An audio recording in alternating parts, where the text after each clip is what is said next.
Hi, Safio. Safio. Abogada siya. Pero sa totoo lang, nakalimutan niya na hindi niya pwedeng gamitin yun. Maling-mali yun eh. Iharap mo muna yun. Yung mga pinibigata yun po, parang sa Senado pa nila. How are you? Good. Hindi ka na korte eh. Kasi kung sa korte, yun ang tunay na pag-observe. Thank you, Safio. Oh. Hindi masurpresa yung kalaban mo. O, yung abogado ngayon, kung meron ng abogado, at tingnan mo, wala na abogado si Pangulo Duterte.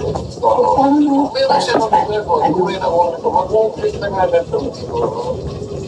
Matanda.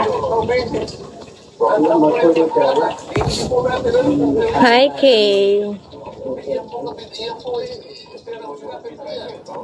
I want to see the original copy of the certified full copy.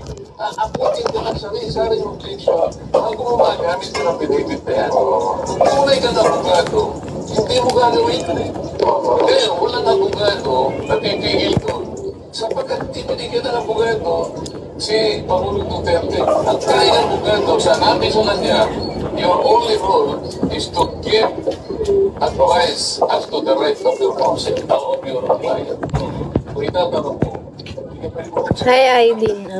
saan po ang aking pagganap sa tungkulin ko na pagbibigay ng kaukulang advice sa akin po. Pwede po ba ako magtanong o mag-object kung sakali po ang tanong ko na yung mali? Walang ganun. Pwede yan po. Wala. Bakit wala? Paano ka? Ginamit po ko kay Karma. Kaya nga ang gusto ko pa may makakagano'n isang araw. Ang una kong i-cross-examine. Thank you. Kasi alam ko, tunay na korte cross-examination. Yes po. Thank you, ID number. Gusto ko suriin. Yun ang pinipin. Ni Colonel Garma. Bago natin magamit. Bago natin magamit. Tingin muna natin. Ang nagagawa ng Gusto ko yung parang malapot. kasi meron requirements. Huwag ko na sabaw. Dapat ko yung sabaw. Doon ka. Baluto ka. Legitimate na extrajudicial confession kagaya ng affidavit.